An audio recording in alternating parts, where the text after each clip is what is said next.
This is Union Avenue Christian Church in St. Louis City. For years, this house of worship has done double duty as the home of the Union Avenue Opera Company. In August of 2016, I saw the company's adaptation of the Pulitzer Prize-winning play, Doubt, a Parable. Singing the title role of Sister Aloysius was internationally acclaimed soprano Christine Brewer. Her life and career were profiled in the early days of living St. Louis, and it seemed like a good time to sit down with Brewer and catch up.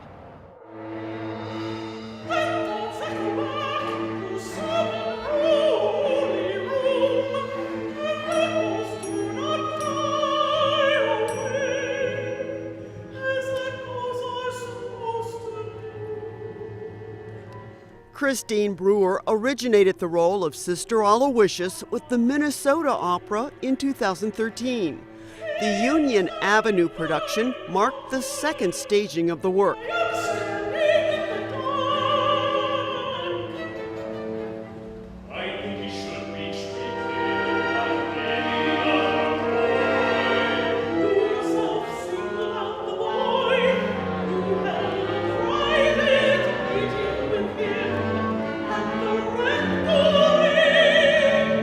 Brewer's character was convinced the relationship between a parish priest and an 8th grade student was improper until doubt set in.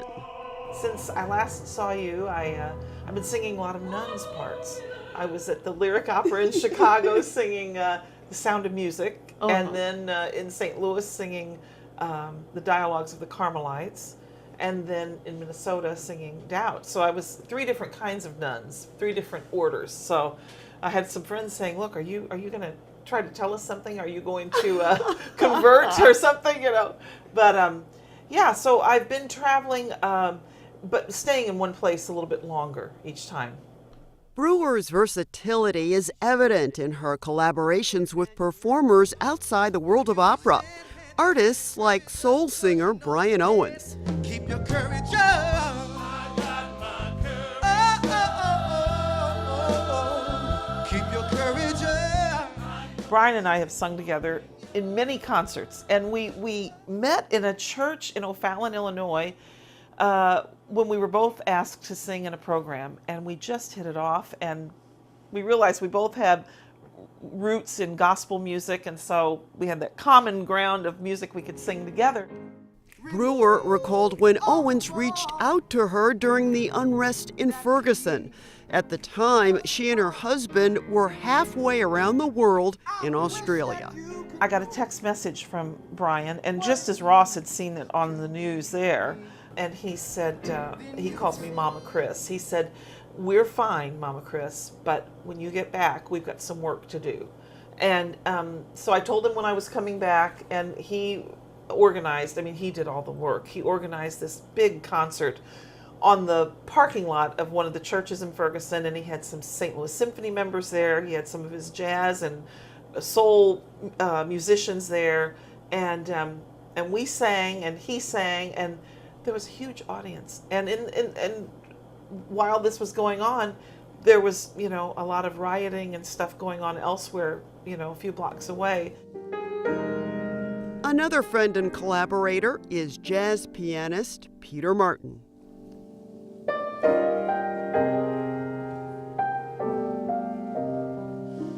The first time I sang with him might have been one of these Arts and Faith, the first Arts and Faith concert about 6 years ago. Oh my gosh, he just can sit down and play anything. And, what key? You don't like it in that key? Oh yeah, I can do this. And just the way he's so easy. And, he plays for Diane Reeves. So that made me a little nervous when I knew that. And he's so great he sort of knows, he says he watches me. He says, I kind of sense when you're breathing, and he knows when he wants to move something along, and I just kind of go with him.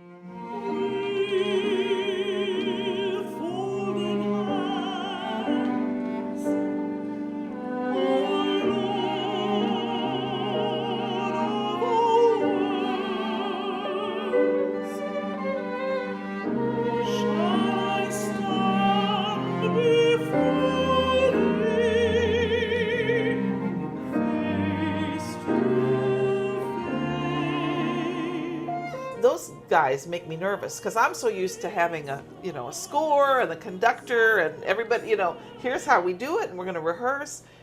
Well, Brian too. I mean, it's sort of like, yeah. We'll be fine. How many verses you want to do? Yeah, 2. Okay. Well, then, all right. You take the first, and you know what? We'll figure it out when we get there. I'm like, that kind of stuff. But it makes me sort of step out of my comfort zone a little bit, and I love it. And Peter is such a fantastic, not just a fantastic pianist, but a great person too. And he's doing a lot of outreach, working with kids on jazz. Brewer was a full-time teacher before she embarked on a singing career, and she continues to teach, conducting master classes around her touring schedule and working as a visiting professor. It's so nice to meet the new group of 6th graders, and I've already heard a lot of good things about you guys. Now, are they true? Are they true? I hope so, because I've heard a lot of good things about this class. There's a special place in Brewer's heart for her longtime music appreciation program at Marissa Elementary School in Illinois, where she used to be a teacher. I can't remember when they started the program. I want to say this might be our 13th or 14th year. They named it Opera-tunities with a little dash, a little hyphen, Opera-tunities, and it's just stuck. Summertime.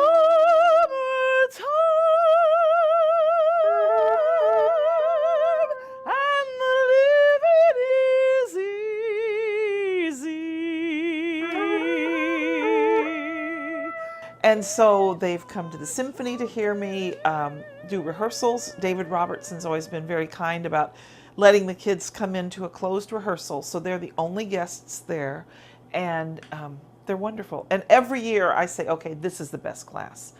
And each year the classes are just outstanding. Oscar, can we show him this picture? Let me show him this picture from this opera. Oscar is Oscar Brewer, Christine's grandson. I'm so grateful that we live close enough that we can be a part of his life and not just see him on Christmas or Thanksgiving or something, but really be a part of his development. And of course, Elizabeth has sung to him since he was born. I've sung to him since he was born, and the child, is just going to have to love music. I mean, if he's going to be in this family. And so, no, it's great. It's really great to have him and just watch how he's developing. And it's true. I've heard people say they wish they would have had their grandkids first. Because I think when you are, when you've got your kid, and we only had one child, I was so uptight about, am I doing this right? Should I be taking her on the road with me, or should I be staying home, or should I, and you're just questioning everything you do. And with a grandchild, you've been there and you sort of know, oh yeah, he's going to be fine. He's going to be fine. Now, he's a little different than Elizabeth was. He's a little more of a jumper, and he was jumping off of couches and stuff as soon as he could walk. So that kind of makes me nervous, but you know what? I just have kind of learned to relax, and it's been great. So I knew I would love him. I just didn't know how much I would love this little guy, and he's wonderful.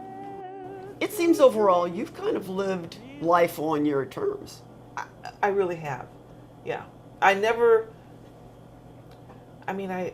did listen to advice from people I trusted, but I never felt like I had to always make the decisions that, people were saying I should make. Oh, you should definitely do that role. Well, that role doesn't feel right to me. I think I'm not ready to sing that yet. I said no a lot more than I said yes early in my career, and I think that was okay. And I say this to young singers now. I really didn't start taking big stuff till I was in my 40s, like the Wagnerian stuff. And do you know what? I think that was healthy because my voice is healthy now. I'm 60 years old now, and my voice feels healthy. But I think if I had taken a lot of the stuff early on that might have been detrimental to my voice, I probably wouldn't be singing the stuff I'm singing now. It's time to learn a new way to live. Welcome the stranger here. As a singer, you're a storyteller. And until you know the story and what it means in your heart, you can't tell the audience. you know, there'll probably come a time when I won't have any stories to tell, but I don't see that coming for a while.